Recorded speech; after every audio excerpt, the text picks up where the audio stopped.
here, taking a look at the DRF race of the day for Wednesday, May the 8th. It's race number 7 at Horseshoe Indianapolis. Let's take a look at this field. It's a maiden special weight going a mile on the turf for 3-year-olds. It's a big field. It's an overflow field. We've got 12 in the body of the race and 2 solid also eligibles.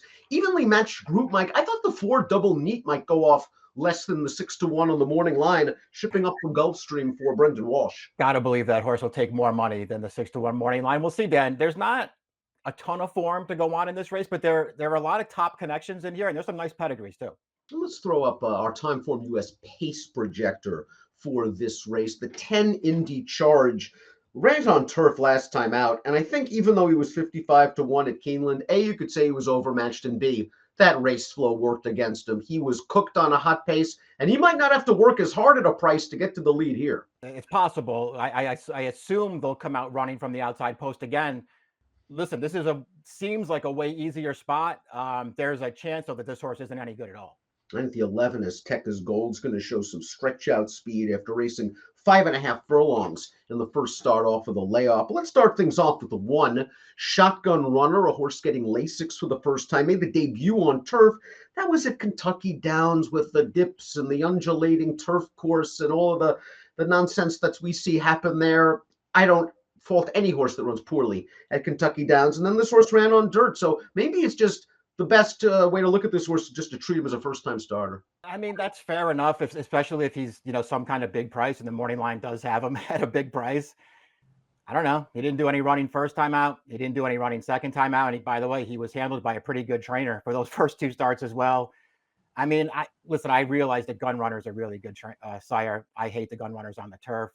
We'll see, Dan. He's not my kind of horse, but maybe he'll run better.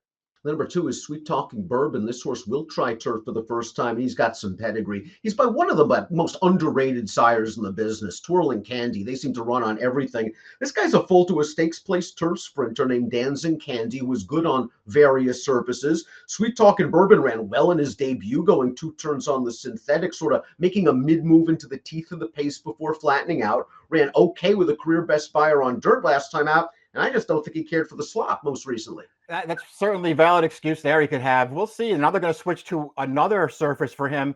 I mean, there are a lot of things to like about this horse, Dan. I think one of the things that you want to be aware of, though, you mentioned sort of the pedigree. He has a really good pedigree. There's a lot of dirt in there, but there's also plenty of turf. So I'm assuming he'll handle the surface switch. $35,000 for this horse, though, with that pedigree behind him, it feels like a warning sign to me. And it's not like he's run fine in his first 2 starts. It's not like he's run great. The number 3 is East from West, and this horse was claimed for $35,000 out of his second lifetime start. He will also be making his turf debut at Horseshoe Indianapolis on Wednesday. His dam was stakes placed on the surface, though, and he is a half to a stakes placed turf router. So there is turf here, and his best races have come on synthetic, including the race 2 starts back where he was sort of 3-4 wide most of the way. I thought he was a wild card in here, switching surfaces and now moving back up in class for this race. So we'll see how all that stuff works out for him. He's got some intangibles as far as the pedigree goes, though, Dan. It does feel like that maybe turf could be his surface, at least based on the dam side of this family. We'll see. If he was some kind of big price, I would want to try to get him in there somewhere and just see what happens. Double Need is the number 4, making his 3rd start of the form cycle for Brendan Walsh. Got stuck in a very tough post position his first start of the year at the fairgrounds. Also caught a yielding turf course and ran on pretty well. Last time at Gulfstream, I thought the trip was there, Mike, just sort of an even finish once he got to the outside. But you could argue he was facing much better horses. The 8th place horse from that race came back to run 3rd on the turf at Gulfstream for a tag with a 73 buyer. Just might be in the right spot finally. I guess we'll see then. It feels like he's kind of been figuring things out here through the first 4 starts of his career. I don't think he's run particularly well in any of those races, but they've tried different things coming from way out of it. They put him on the lead in his second career start. He got a more comfortable mid-pack trip last time, and he ran okay with a new top figure. I mean, it's more than anything else, it feels like he's in the right spot. The 6-1 morning line seems great to me. I don't think you're going to get it. Lots of changes for the 5. Transcendental, he's listed as a gelding for the first time. He'll get blinkers for the first time. I thought he ran well in both prior turf starts. His debut at Keeneland was an okay performance. He was staying on at the end of that race after being somewhat herded towards the inside in mid-stretch. And last time out at Santa Anita, it was an even effort against a good field. The runner-up came back to run second with a 69 buyer. Don't like that a claim was voided by the vet that day, but Jonathan Thomas knows what he's doing. Yeah, exactly. I have no idea what happened with the voided claim, but we'll see. I guess I'm with you though on his first two turf starts. He doesn't seem like he really has any idea what he's doing out there yet, but he does stay on at the end of his races. Obviously, it feels like in way tougher spots. The first two turf starts, it feels like Jonathan Thomas now voided claim, regroup, bring him back here. This is an easier spot. They've gelded him since then. I think he'll get a forward move here again, and maybe he's just found the right field.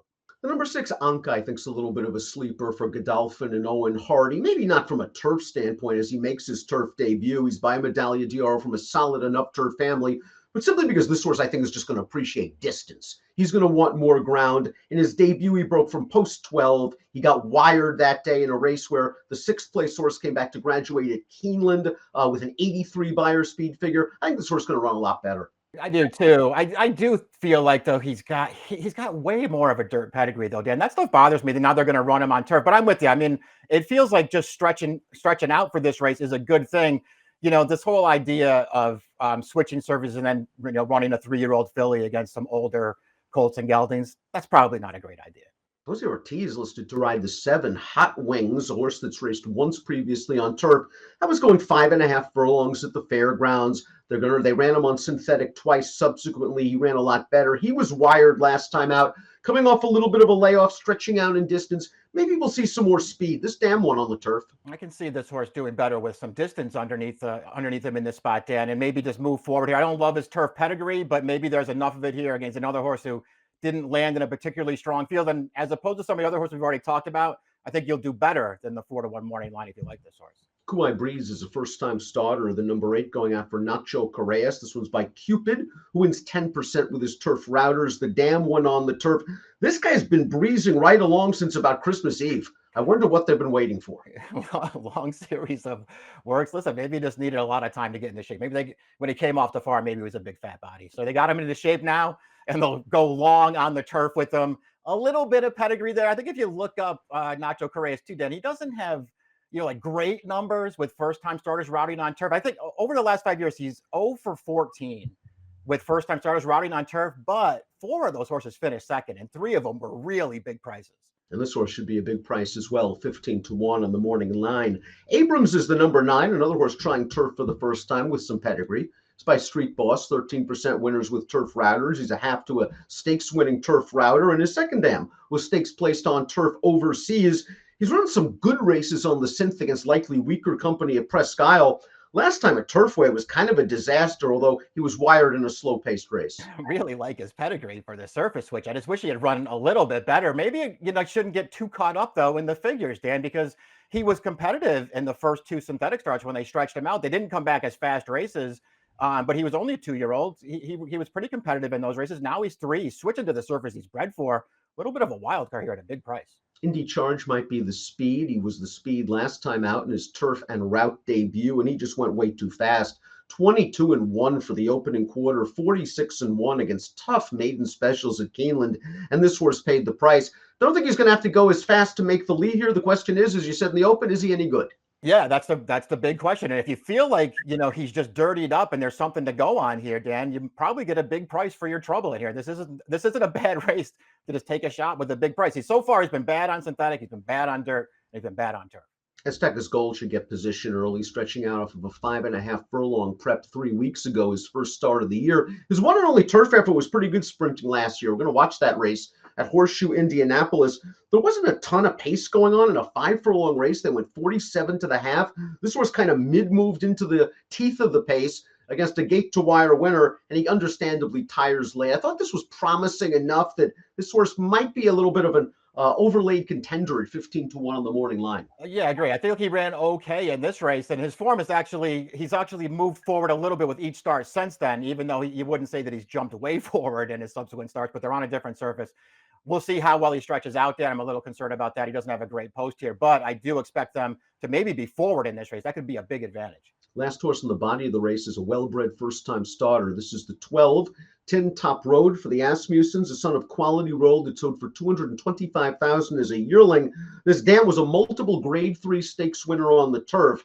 The second dam could step on turf, but was better on dirt, a Grade 1 stakes winner on the dirt. So there's a lot of pedigree here, some solid enough works. I just am not sure I want to take a first-time starter at a short price from a lousy post position against a solid field. Yeah, especially when you look up Asmussen's numbers and formulator with first-time starters routing on turf, and it's just a terrible number. They don't win very often, and when they do, they're underlays, and you just get killed if you bet these horses. So we'll see. Tim Type Gale was a real good horse. I like the quality roads on turf. There's plenty of pedigree here. I mean, I don't think it would be a shocker if this horse ran well, but I wanted to bet somebody else.